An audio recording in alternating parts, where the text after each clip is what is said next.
Tatukazi sayu si khoriala si obezi kema khawa ti thele bazu de pina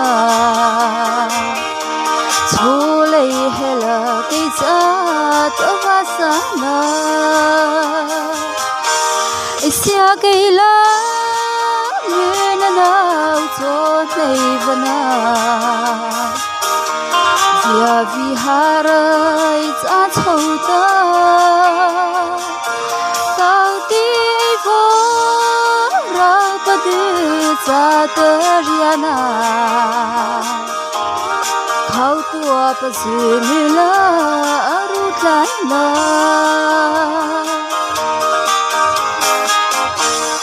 Itlo ahe o Chausa ei khao pazu ei khiar hawa ta thino pa chia chi avo po ho po khao na nei sila ria nai khlu ei pa lot la ho ei sia ge la Vana Via vihara It's a chota Kauti vo Raupadu Zatariana Kautu apazunila Arutana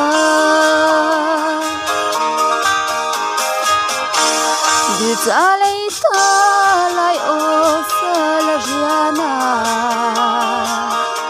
si ko pa nei tu vama lori nya ba chai na zo thele no kha no ta ma u na kho ke zo to isya geila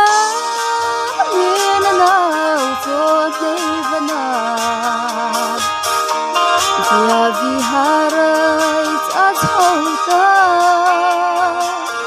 Kauti vo Raupadu Zatariana